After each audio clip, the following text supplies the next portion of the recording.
Alkisah, ada seorang pemuda Madinah yang pekerjaannya sebagai penggali kubur.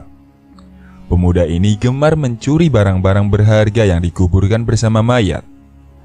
Tindakan ini dilakukan ketika keluarga jenazah meninggalkan kuburan. Dia gali kuburan itu kembali untuk mengambil barang-barang berharga yang ikut dikuburkan bersama mayat. Dia akan mengambil kain kafan mayat jika kain itu dianggap berharga. Pada suatu hari, dia menggali kubur untuk jenazah seorang gadis nan cantik jelita. Begitu suasana sepi, ia menggali kembali kuburan gadis itu. Ia ambil kain kafannya. Matanya nanar melihat indahnya tubuh sang gadis. Ia pun melampiaskan syahwatnya kepada mayat tersebut. Usai menggauli mayat itu, pemuda ini sangat gelisah. Ia merasa dikejar-kejar dosa. Ia pun datang ke Masjid Rasulullah di Madinah. Di sana, ia ketemu Umar bin Khattab. Setelah mengucapkan salam kepada Umar, ia bertanya dengan cemas dan hati-hati, "Apa pendapat Anda jika ada seseorang yang berzina?" Tanya pemuda itu. "Jika dia sudah menikah, ia dihukum rajam sampai mati. Jika ia belum pernah menikah, maka akan dicambuk 100 kali dan diusir dari kampung selama 1 tahun. Jawab Umar tegas. "Lalu, bagaimana jika seseorang itu menzinai mayat dan ia belum menikah?" Tanya pemuda itu. Sejurus kemudian, Umar terdiam. Bulu kuduknya berdiri mendengar pertanyaan pemuda tersebut. "Sungguh keterlaluan. Saya tidak bisa membayangkan sebesar apa dosanya.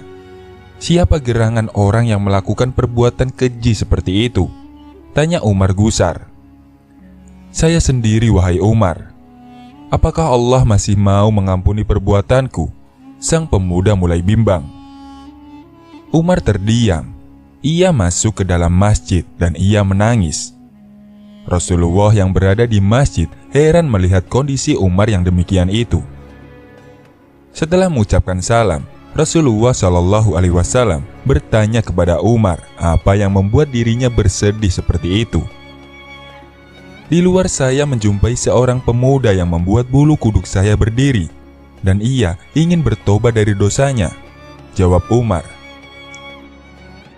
Utsman bin Hasan bin Ahmad Asy-Syakir Al-Kahawbawi dalam kitabnya berjudul Duratun Nasihin menceritakan, selanjutnya Rasulullah memerintahkan Umar bin Khattab untuk mengajak masuk pemuda tadi. Sang pemuda menangis tersedu-sedu sehingga membuat Rasulullah penasaran. "Mengapa engkau menangis, wahai anak muda?" tanya Rasul. "Aku terlalu banyak dosa. Aku takut jika Allah akan marah kepadaku, ya Rasul," jawab pemuda itu. "Apakah engkau telah menyekutukan Allah dengan sesuatu, atau engkau membunuh orang yang tidak bersalah?" tanya Rasulullah.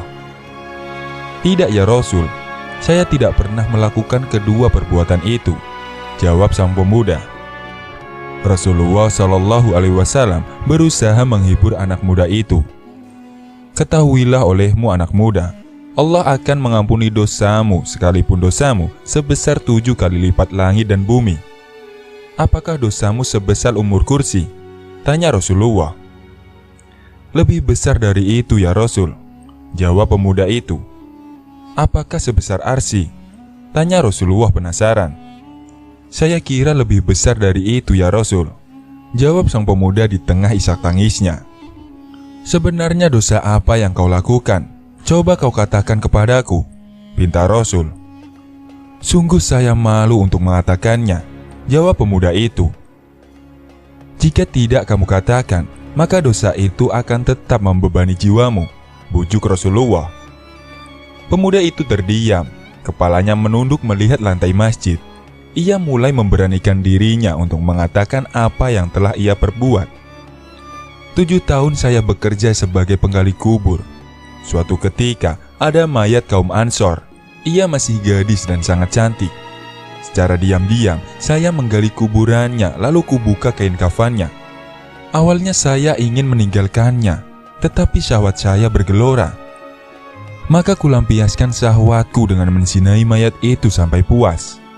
Setelah itu, saya tinggalkan begitu saja. Beberapa langkah saya hendak pergi meninggalkan kuburan itu, tiba-tiba mayat itu bangkit dan berkata, "Sungguh celaka engkau, wahai pemuda. Apakah engkau tidak malu kepada Tuhan yang kelak membalasmu di hari kiamat? Pada saat semua orang dituntut balas, engkau membiarkan aku dalam keadaan telanjang dan berhadas besar di hadapan Tuhanku."